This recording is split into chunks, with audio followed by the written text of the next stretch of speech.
Na primeira leitura de hoje, nós ouvimos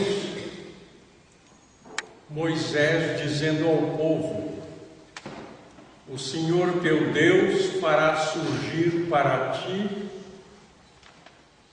do meio de teus irmãos, um profeta. Foi exatamente o que pediste ao Senhor. Quando o povo reunido disse: não quero mais escutar a voz do Senhor. Esta passagem é bem característica do povo que temia morrer ao se dirigir diretamente a Deus e pediu o profeta que falasse como intermediador. E Deus respondeu que mandaria um profeta parecido com Moisés, mas um profeta tirado do meio do povo, que falaria exatamente o que ele, Deus, queria que fosse dito. E deu as características do profeta verdadeiro. No Evangelho,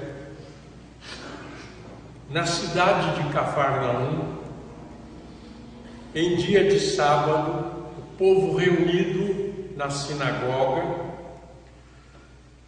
Jesus entrou e começou a ensinar. E Marcos assinala: todos ficavam admirados e comentavam. Ensinava como quem tem autoridade, um ensinamento novo e como quem tem autoridade. É muito interessante que nós lemos esta passagem e passamos por cima das palavras, como quem tem autoridade. Se a gente se detivesse um pouco nas palavras do escritor e levasse um pouco mais em consideração que o escritor procurou palavras para dizer uma mensagem real, a gente se deteria. Quando ele disse: ensinava como quem tem autoridade. Autoridade, eu vou fazer um pouco de aula de português. É bom, não é?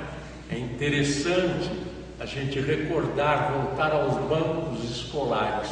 Hoje nós não temos, só temos a Maria Fernanda, e ela não está em idade de análise.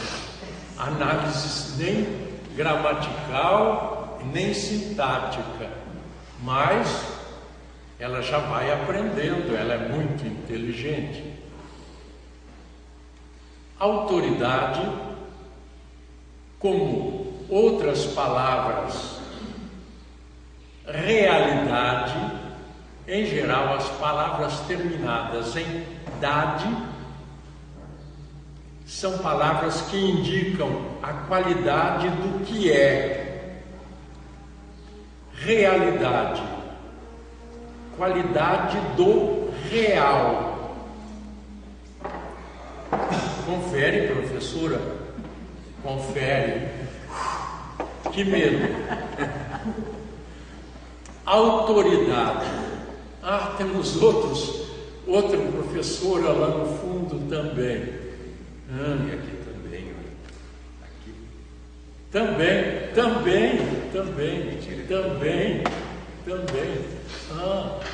Olha, estamos bem cercados. Autoridade, dade, por exemplo, portanto, autor, idade, é qualidade do autor. Portanto, ele ensinava como autor do ensinamento. Isto é, ensinar com autoridade. Ele tinha a autoria do ensinamento. Confere.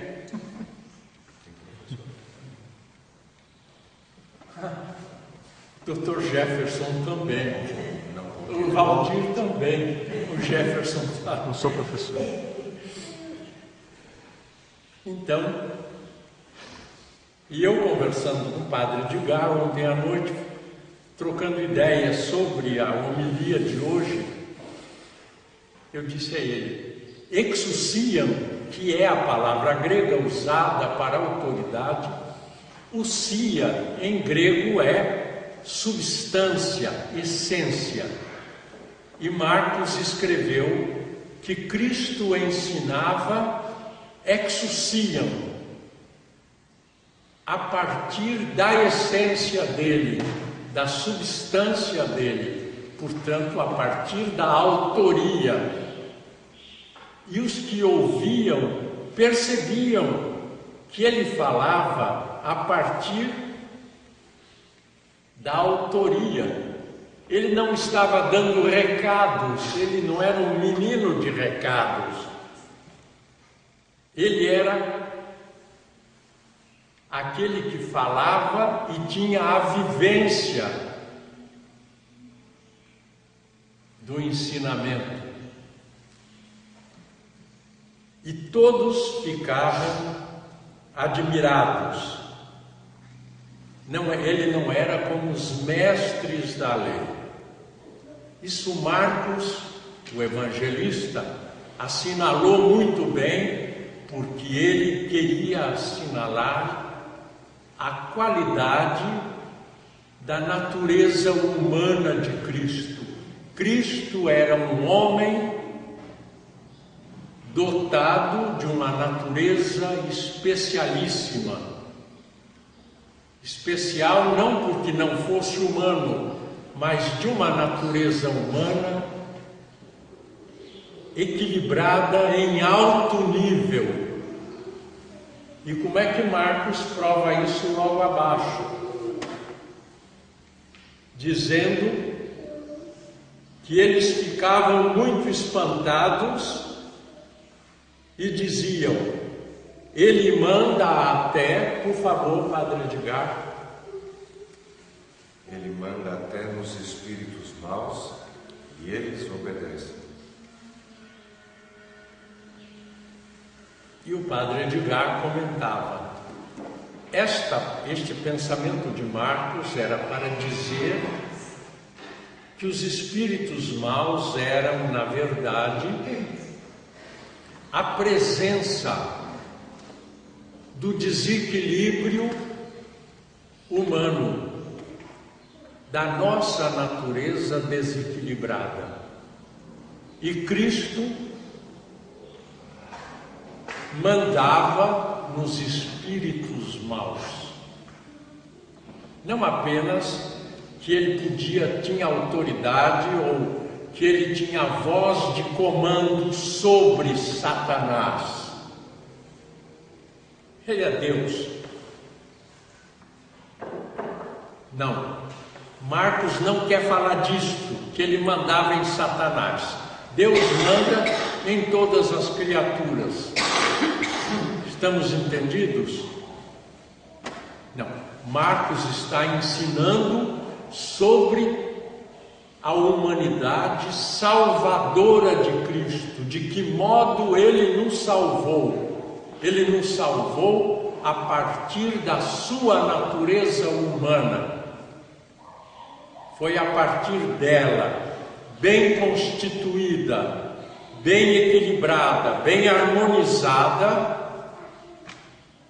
que ele foi passando aos discípulos uma experiência e uma vivência, e ele foi dominando o desequilíbrio que havia sobre os espíritos maus. É este o sentido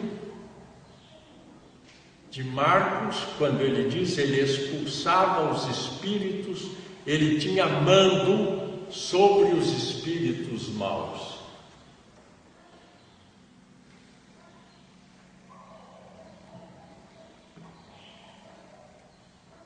E eles obedecem. Confere, padre, diga.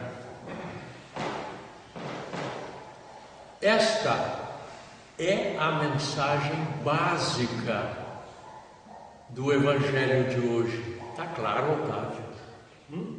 Está claro? Você está me ouvindo? Please, one. Não está me ouvindo bem? Mais ou menos. Meu aparelho quebrou. Mas teu coração está inteiro. Pergunta para ele, José. O coração está inteiro. Está inteiro. Não quebrou com o aparelho. Não, então tá bom. Está salvo. A mensagem é esta: Cristo nos salvou a partir dele, enquanto autor de uma doutrina vivenciada por ele mesmo. O Verbo se fez carne, o Verbo se fez homem, o Verbo de Deus, o Filho de Deus, se fez humano, e um humano capaz de consertar a nossa natureza humana desregulada. E de que forma, senhor doutor Henrique? Não, o nosso vice-prefeito. Clemente. E de que forma um bom mecânico acerta um motor? Não é escutando a batida? Cristo acertou a batida, o ritmo da nossa natureza pela natureza dele. Foi assim que ele foi regulando a nossa. Pedro era generoso e doado, mas era muito afoito, não pensava, não planejava antes de agir. E Cristo foi trabalhando com Pedro, ritmando Pedro. João era generoso, mas era muito reflexivo e não agia rapidamente. E Cristo foi trabalhando com João, foi tornando João mais operatório, mais ativo. Então ele foi trabalhando os discípulos e foi reequilibrando as complementaridades que faltam em nós. Nós somos agudos numa coisa e lerdos noutras. E ele vai complementando as nossas pontas dormentes. E é isso que nós temos que fazer, é disso que Marcos nos fala o tempo todo. Então hoje nós vamos rezar para que Cristo nos ajude a trabalhar os nossos espíritos maus. Entenderam? Não são demônios não que existem em nós, mas são as nossas competências adormecidas que nós temos preguiça de acordar. Sabe mãe que protege filho preguiçoso? Assim somos nós, com qualidades que nós não conseguimos trabalhar. E nós perdemos a melhor parte de nós mesmos quando nós não conseguimos ativar a nossa energia toda. E Cristo ensinava exousiam, sendo Ele, agindo e sendo Ele mesmo. Vamos pedir a Cristo que nos ajude, que tenha paciência conosco e que nós consigamos descobrir o que Marcos viu em Cristo. Que coisa maravilhosa! Ele viu em Cristo esse Deus que se fez homem, mas esse homem que tinha esta energia salvadora. E quando Paulo diz na segunda epístola: eu gostaria que estivesseis livres de preocupações, e ele fala: o homem casado, o homem solteiro, a mulher casada, a mulher solteira. Paulo está querendo o quê? Paulo está querendo que todo mundo consiga equilibrar as próprias energias. Não adianta ser solteiro nem casado. O que tem é que se encontrar. Tem que encontrar o equilíbrio das energias. Porque nesse tempo de Deus, nós precisamos das famílias. O que é isso? Se todo mundo fosse solteiro nesse tempo de Deus, ninguém de nós teria nascido. Não é verdade? Nem Cristo teria nascido, não precisava.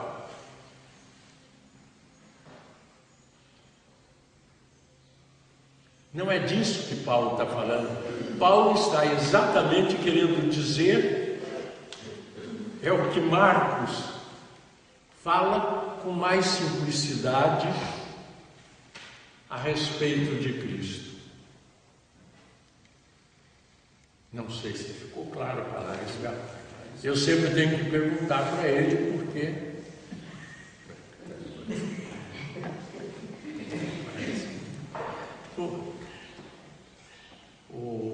Fernando, será que a Maria Fernanda me entendeu hoje ou não? Mostra ela para mim. Maria Fernanda. Você me entendeu? Vamos pedir a Nossa Senhora, que foi